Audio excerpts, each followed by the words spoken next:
Hello and welcome to this week's email. Context is key when teaching young children, and this is part 1, setting the scene. I hope you've had a great week, and if, like me, you live in the Northern Hemisphere, you're as equally excited as me that these long, warm summer days are just a hair's breadth away now. And as you can tell, I'm ever the optimist. This week, I want to share with you some of the gems I discovered in our first ever Musical Minds discussion, which took place a couple of weeks ago. But rather than just reporting dryly on what they were, I'm going to start with one very small but hugely impactful scenario I actually experienced a few years back during my EYFS whole class music teaching days. I was reminded of it during our Musical Minds discussion, which centred around engaging every single child in the group in meaningful ways during a music session. But, as is so often the case at these times, there was so much other valuable information flying around that I didn't think to mention this. And although I've tried to keep it succinct, I haven't quite managed it this week. So this is going to be my first ever 2-parter email. The story this week and the reflections next week. Prior to this lesson, the class teacher had asked me if it would be possible to incorporate some pattern and number consolidation into the music lesson with her children. They were a lively and diverse group of children, many with only a very small grasp of English. One of the newest children to arrive was a very subdued, quiet boy who was clearly overwhelmed by all the changes, cultural and otherwise, that he was transitioning between.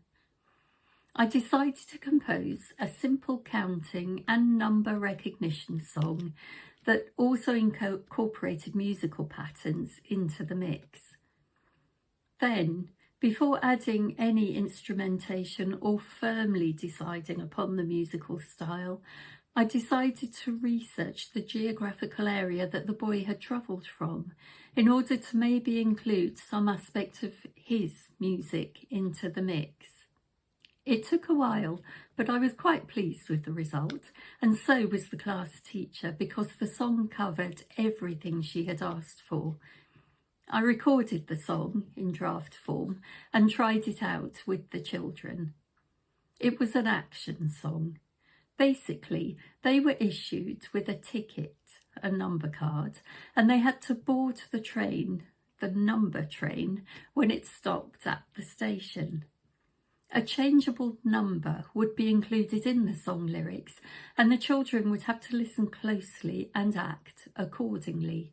Great for the listening with concentration and following simple instructions aims.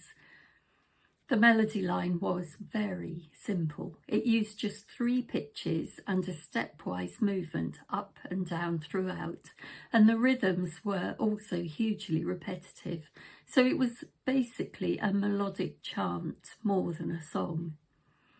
I set it to a Bhangra style, a popular modern day style of music that's believed to have originated in the Punjabi farmlands, and included the tabla, a pair of small drums also originating in the region of northern India, Pakistan and Bangladesh.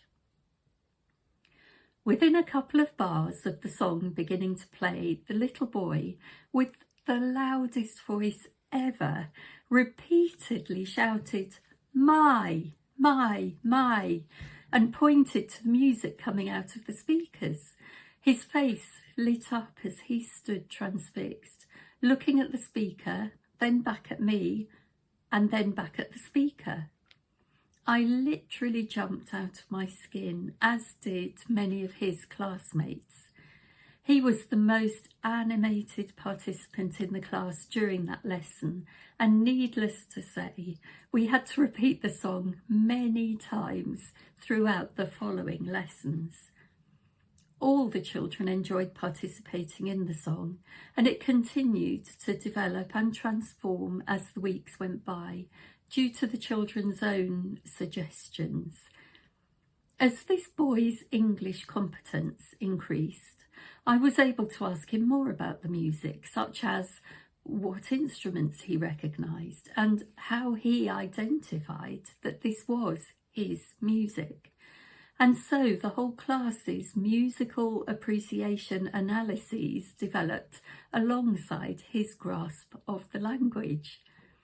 His original moment of recognition is one of those magical moments that I will cherish forever.